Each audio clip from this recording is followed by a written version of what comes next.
क्या अमेरिका अब भारत के खिलाफ भी पाबंदियां लगाएगा?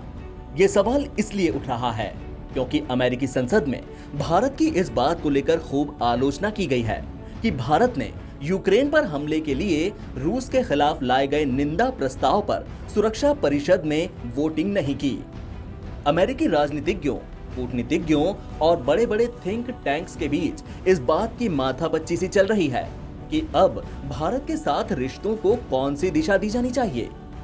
इसी क्रम में खबर आ रही है कि बाइडेन प्रशासन रूस से S-400 मिसाइल डिफेंस सिस्टम खरीदने के लिए भारत पर पाबंदियां लगाए या इससे मुक्त कर दे। एक अमेरिकी राजनयिक डोनाल्ड लू ने कहा कि अमेरिका के विरोधियों का पाबंदियों के जरिए मुकाबला करने के कानून कार्टसा के तहत भारत के खिलाफ पाबंदियों पर विचार किया जा रहा है। रूस के खिलाफ सुरक्षा परिषद में लाए गए प्रस्ताव पर वोटिंग से भारत की दूरी बनाए रखने से अमेरिका तिलमिला उठा है।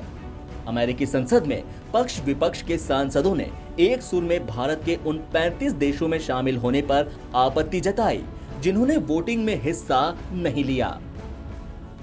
उन्होंने संसद की बहस में भाग लेते हुए भारत अमेरिका रक्षा सुरक्षा सहयोग का जिक्र बार बार किया और ये भी पूछा कि क्या आक्रमणकारी रूस पर भारत का रुख जानने के बाद उस पर S-400 मिसाइल डिफेंस सिस्टम रूस से खरीदने के लिए कार्टसा के तहत पाबंदियां लगाई जाएंगी या नहीं। अमेरिकी डिप्लोमेट लू ने कहा कि बाइडेन प्रशासन पर दबाव तो बढ़ गया है, लेकिन उसने अभी पाबंदियों को लेकर आखिरी फैसला नहीं लिया है। उन्होंने कहा, मैं बस यही कह सकता हूं कि भारत हमारा अब महत्वपूर्ण सुरक्षा साझेदार है और हम इस साझेदारी के साथ आगे बढ़ने को महत्व दे रहे हैं।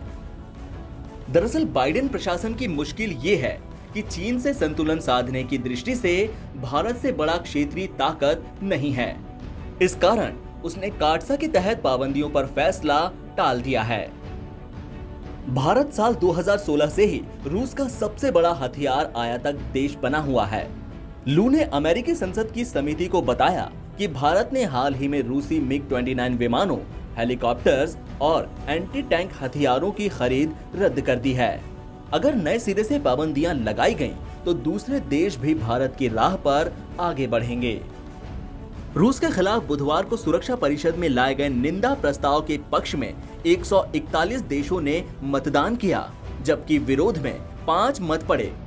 वहीं कुल 35 देशों ने तटस्थ रहते हुए वोटिंग में हिस्सा नहीं लिया, जिनमें भारत भी शामिल है।